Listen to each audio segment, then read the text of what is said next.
Oke, kita lanjutkan ke topik bab 6 poin terakhir. Jika sebelumnya kita telah belajar terkait distribusi binomial, kemudian hipergeometris, sekarang kita masuk ke distribusi Poisson. Oke, masih dalam ranah atau jenis distribusi probabilitas diskrit. Poin terakhir, yaitu distribusi probabilitas Poisson. Nah, apa yang membedakan distribusi probabilitas yang terakhir ini dengan dua distribusi sebelumnya? Oke, kita coba ulas bersama. Distribusi probabilitas Poisson.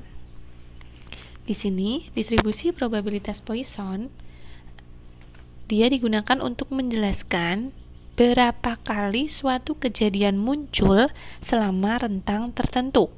Nah, rentang ini dapat berupa waktu, jarak, luas, ataupun volume. Contoh konkretnya, misal kita ingin mengetahui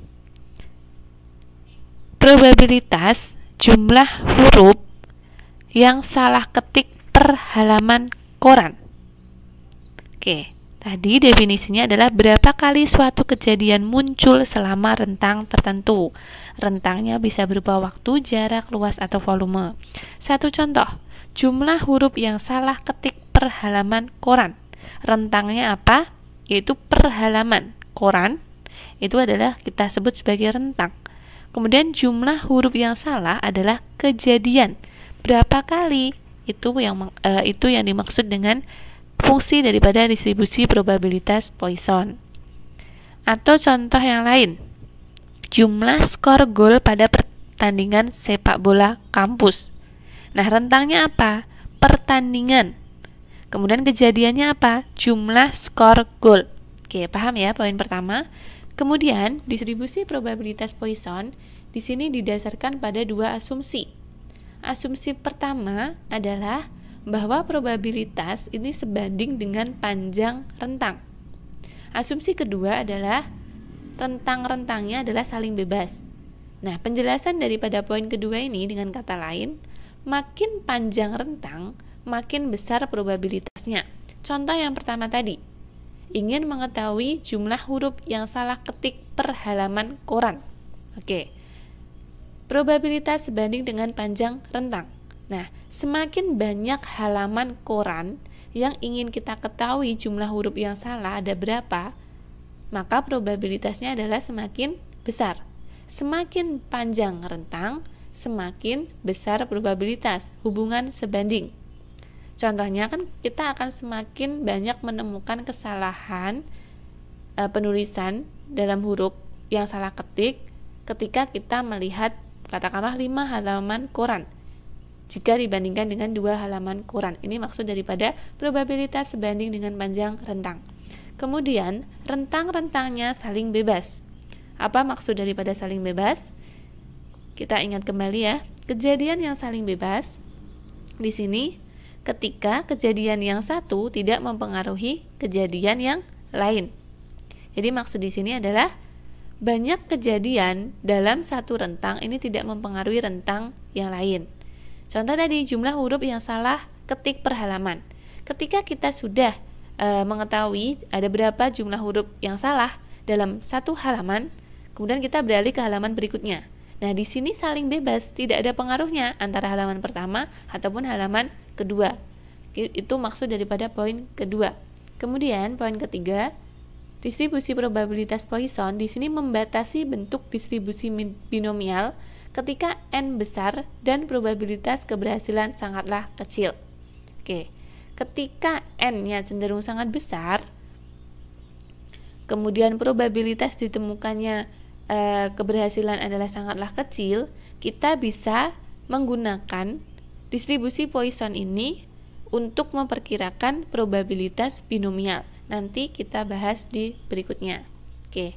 Jadi dapat disimpulkan atau dapat dituliskan eksperimen probabilitas Poisson. Di sini ada 3 kesimpulan. Variabel acak adalah berapa kali suatu kejadian terjadi selama rentang yang ditentukan. Berapa kali? Contoh tadi ada berapa banyak huruf yang salah ketik dalam rentang halaman koran. Ini dianggap sebagai variabel acak. Kemudian probabilitas kejadian sebanding dengan ukuran rentang.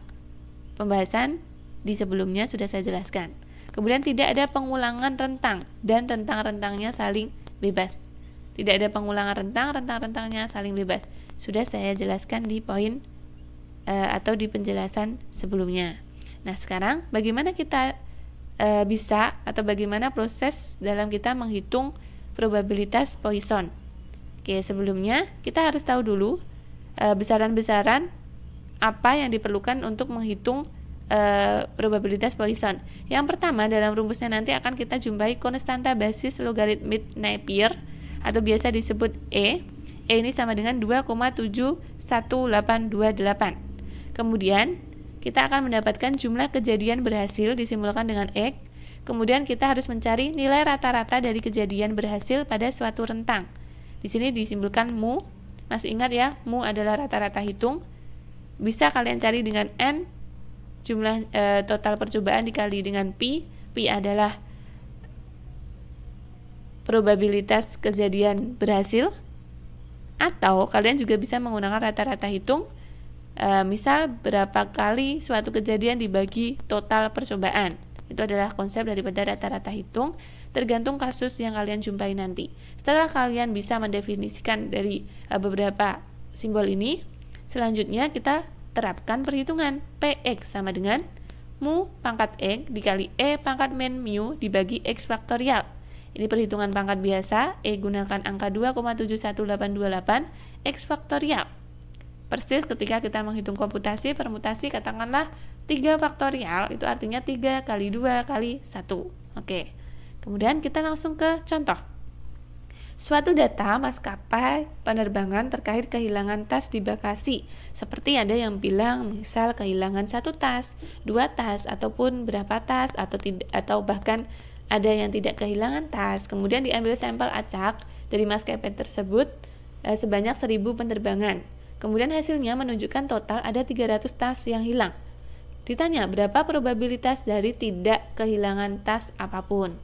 Oke, persis dengan probabilitas distribusi sebelumnya, kita analisa dulu apakah termasuk Poisson. Rentang di sini apakah terpenuhi? Ya, yaitu penerbangan. Ada berapa penerbangan? 1000 penerbangan. Itu adalah rentang.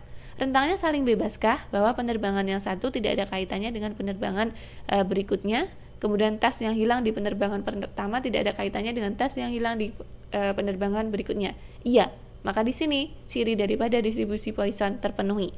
Jika sudah terpenuhi, kita tinggal menguraikan besaran-besaran apa di dalam soal.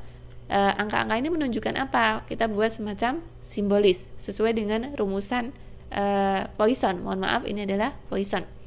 Nah, di sini kita punya N, banyak percobaan, ada 1000, totalnya sudah 1000. Kemudian menunjukkan total ada 300 yang hilang. Kemudian seharusnya kita tahu dulu Pi. Atau di dalam kasus atau di dalam contoh yang tadi kita akan menuliskan adanya Pi atau probabilitas keberhasilan. Keberhasilan dalam hal ini adalah tas hilang. Di sini belum diketahui. Yang diketahui hanya ada 300 tas hilang dan 1000 penerbangan. Kemudian X adalah jumlah kejadian yang berhasil. Berhasil di sini adalah yang tas hilang. Yang ditanyakan yaitu probabilitas dari tidak kehilangan tas. Sementara keberhasilannya adalah tas hilang, maka X di sini sama dengan 0, artinya tidak ada tas yang hilang. Nah, di sini kita perlu cari rata-rata terlebih dahulu. Bagaimana menghitung rata-rata? Rata-rata hitung jika diketahui ada 300 tas hilang dari total 1000 penerbangan. Maka tinggal kita 300 dibagi 1000, ketemu sama dengan 0,3. Nah, 0,3 disinilah yang disebut dengan mu atau rata-rata hitung. Dengan konsep apa yang telah kita pelajari di sebelumnya, khususnya untuk materi statistika deskriptif bagaimana cara menghitung rata-rata hitung. Setelah semua komponen diketahui atau kita sudah menuliskannya dalam bentuk simbol, kita tinggal menghitungnya. Ya kan? Kita masukkan Px sama dengan mu X kali E pangkat min mu dibagi X faktorial. P0, 0 di sini karena tidak kehilangan tas. Di sini adalah X sama dengan 0. Mohon maaf, ini adalah Poisson ya. Belum saya ganti, mohon maaf. Kemudian di sini P0 ini sama dengan, tinggal dimasukkan 0,3 pangkat 0 adalah sama dengan 1. E adalah angka 2,7 sekian tadi dipangkatkan negatif 0,3 dibagi 0 faktorial. 0 faktorial adalah sama dengan 1. Oke, ini adalah perhitungan yang cukup sederhana, kalian bisa menggunakan kalkulator. Namun sebenarnya kita juga bisa menggunakan Excel. Coba kita tinjau menggunakan Excel. Nah, oke. Di Excel kita masih sama menggunakan formula biasa. Oke, jadi kita masuk tadi setelah belajar binomial, kemudian hipergeometris, sekarang kita ke Poisson. Nah, caranya hampir sama. Oke, kita secara manual terlebih dahulu saya tunjukkan. Oke. Jika manual, kalian tinggal menghitung secara, katakanlah bisa menggunakan kalkulator atau apapun. 0,3 pangkat 0 di sini hasilnya 1. 0 faktorial adalah 1. Jadi tinggal E pangkat min 0,3. E-nya tadi adalah 2,71828 dipangkatkan 0,3, negatif 0,3, mohon maaf. Jadi di sini sama dengan tinggal klik angkanya, ini adalah E, dipangkatkan, kita kurung negatif 0,3, tekan enter. Oke, hasilnya adalah 0,7408. Ini secara manual karena simple, tidak membutuhkan waktu yang begitu banyak. Nah, kita bisa juga menggunakan Excel. Letakkan kursor dalam sel aktif dimanapun, kemudian tetap kita masih menggunakan formula.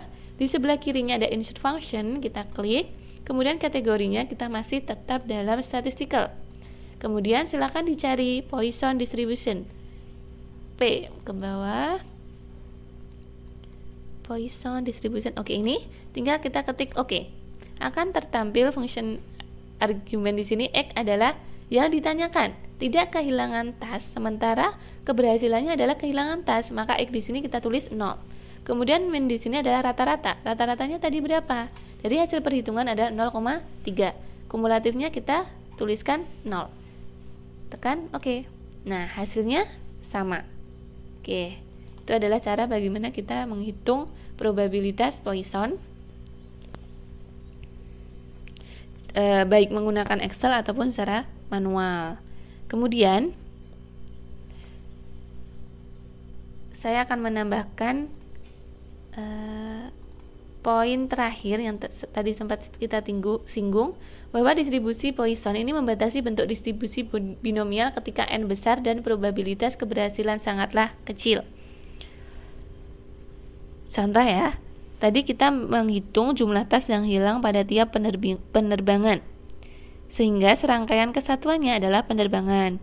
Kemudian kita mengetahui rata-rata jumlah tas dari bagasi yang hilang tiap penerbangan, namun kita tidak mengetahui jumlah penumpang atau probabilitas dari tas yang hilang. Oke, soal tadi tidak menginformasikan adanya keterangan terkait probabilitas tas yang hilang.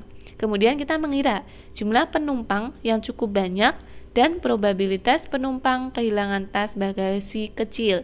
Nah, pada contoh ini kita bisa menggunakan distribusi Poisson untuk memperkirakan probabilitas binomial dengan catatan n jumlah percobaannya adalah sangat banyak, kemudian pi probabilitas dari keberhasilan adalah sedikit.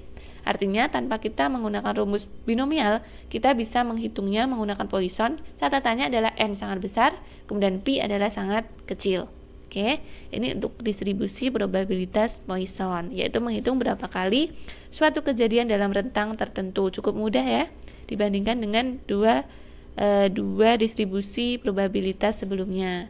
Baik, sampai di sini distribusi probabilitas discrete, jenisnya ada 3, telah kita pelajari bersama: binomial, hipergeometris, dan Poisson. Penerapannya kurang lebih cukup sederhana di sini. Nah, mungkin ada yang ingin ditanyakan, silahkan langsung kita bisa diskusi di Classroom. Sebelum saya berikan tugas atau soal untuk evaluasi.